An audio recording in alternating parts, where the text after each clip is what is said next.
The world is in full panic mode right now thanks to COVID-19. Some are primarily worried for the health of their loved ones and friends, while others are more focused on their personal financial well-being, that of their businesses, and of their country. All but the most fanatical are mixed with their concerns. The question becomes how best to navigate these uncharted waters. Policymakers are in an unenviable position, caught between the proverbial rock and the hard place, or to borrow a metaphor from Greek mythology of Homer's Iliad and the Odyssey, between the Hydra, which is the six-headed sea monster which devours any sailor that might venture too close, and the Chartibus, which is the Whirlpool. The game theoretical outcome we seek is to sail down the path of least destruction. The Hydra here is the coronavirus, the monster that will snatch up the elderly, the infirmed, those with underlying health conditions.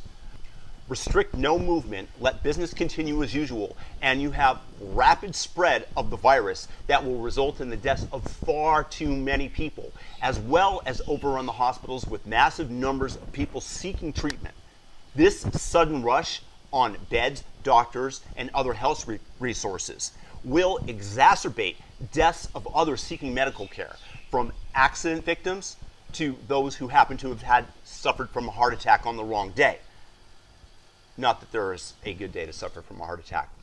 Let me make that clear.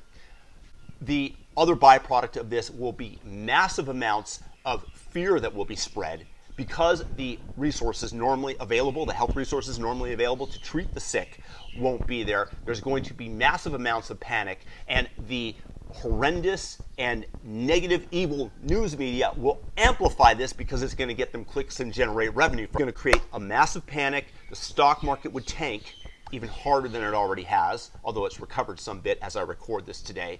And the average family would be forced to sell what little investments might be remaining to raise needed funds for bills, losing their life savings to the smart money or the vultures of Wall Street, depending on your frame that you're looking through, the lens that you're looking through, who have been saving their dry powder for just such an occasion.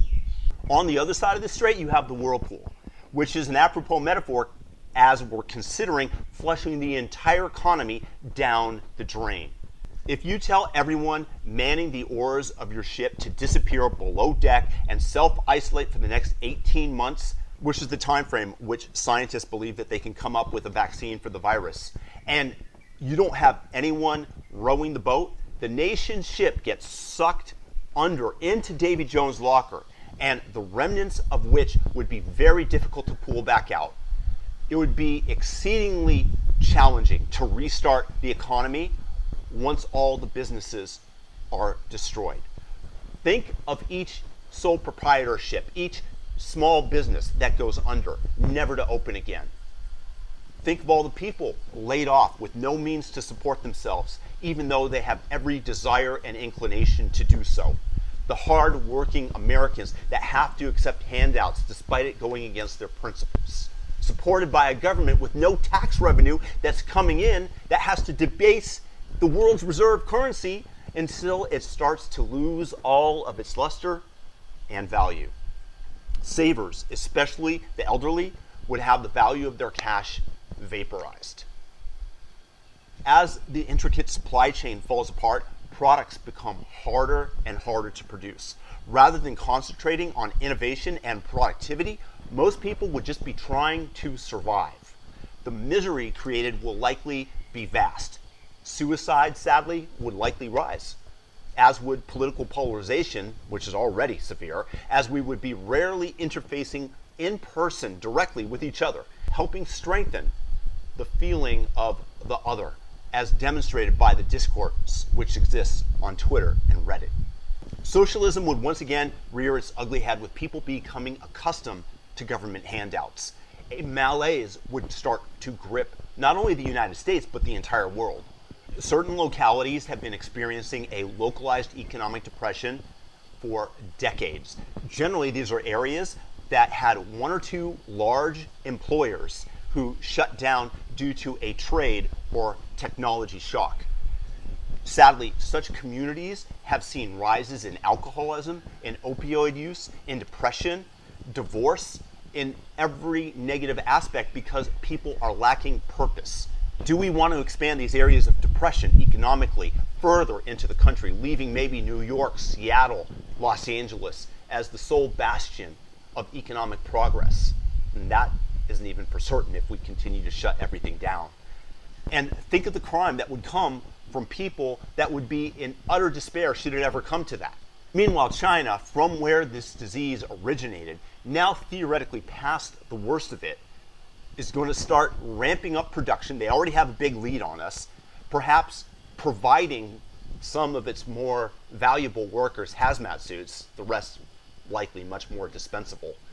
Chinese power would quickly grow, and a totalitarian communist entity which harvests the organs of political dissidents would eclipse the United States as the dominant world power. The Chinese yuan replacing the dollar as the world's reserve currency. And Americans would be forced to learn Chinese characters and the language. I've tried to get ahead on this curve, and it's not easy. Also, beloved children's characters would disappear into the ether, and I'm talking specifically here about Winnie the Pooh. So anyone on the extremes of this issue advocating for a total shutdown and wrecking of the economy, or business as usual, nothing to see here, move along then. Okay, folks, show's over. Nothing to see here. Oh my God, a horrible plane crash! I urge you to step out of what is likely your inherent bias or your current emotional state and see the issue from the other side. So what course of action do we take? There, of course, will be differences of opinion here between many intelligent people, with even epidemiologists in disagreement, largely due to the lack of data which will help us predict how this will all play out. No one today can be certain that they have the right answer. I mean, to put it as Governor Cuomo of New York did, at some point, the decision becomes an art form. So what is my solution that I think will yield the optimal, or in this case, the least cataclysmic results? We need a 3 to 4 week hiatus. People will figure out if they're sick and quarantine, especially as increased testing, hopefully, becomes available. The body is believed to fully process the virus in about 3 weeks, so the time frame of this that I'm stating is not arbitrary. Further, antibody testing will hopefully be rapidly deployed, and medics will be able to harvest antibodies from recovered individuals via plasma transfusions, which was a method that was used during the SARS outbreak when they didn't have any vaccine. Although it's considered an archaic medical technique, it was first practiced during the 1918 Spanish flu pandemic, it's still very effective. This will also buy us time to ramp up equipment production needed for hospitals, from ventilators to surgical masks to, sadly, toilet paper. The RN, which is the number of infections each confirmed case subsequently then creates, the number of people that I might transmit the virus to. So, for example, if you meet me and I have the virus and I transmit it to 3 people, my RN is 3. If somebody else also in this study has it and they transmit it to 1, 3 plus 1, 4, divide that, it's 2. So the RN in that case would be 2. So the RN will diminish even after we release people from confinement because of increased awareness and precautions being taken. The RN will also be reduced by the fact that some herd immunity will have been developed via those who have already been infected and beaten back the pathogen.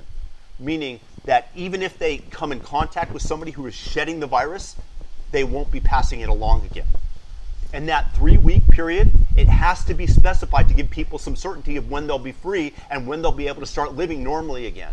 Already keeping people shut in has been exceedingly difficult in places like Los Angeles, Florida, etc., and will get more challenging as time goes on because, hey, that's human nature.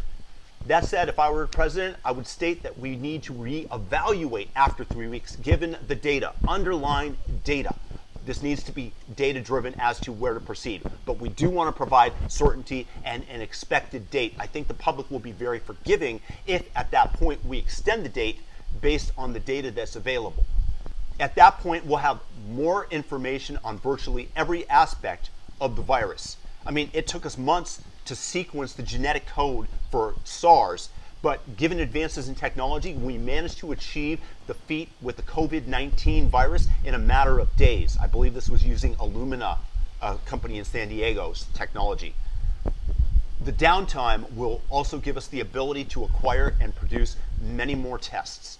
That is the one area where the US has failed, where South Korea, which had already dealt with the outbreak of SARS and H1N1, was far, far, far better prepared.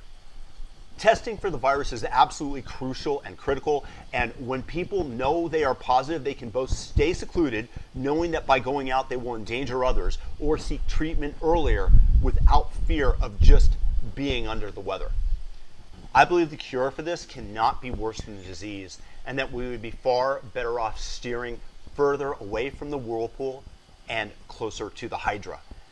The utter destruction of the economy and extended misery such a course would cause far surpasses, unfortunately, the few lives, and let's hope that it's a few, I'm not saying steer directly into the Hydra, the few lives that we would then sacrifice of people that are already elderly or immune compromised. I know that's not a popular opinion, but in the long run, that creates the least amount of destruction. Yes, look, nothing in life is certain. You can take the data, you weigh your options, and like Odysseus did during the Homeric times, you make the decision which will cause the least amount of destruction. Sadly, in this case, I believe that you have to edge towards the Hydra. And if you think that this pandemic will last a long time, rest assured, it likely won't. After all, it was made in China. Peace out, everybody. If you like this video, share it. Leave me a comment if you think I'm right or wrong. State your case and subscribe. Peace and blessings to everybody.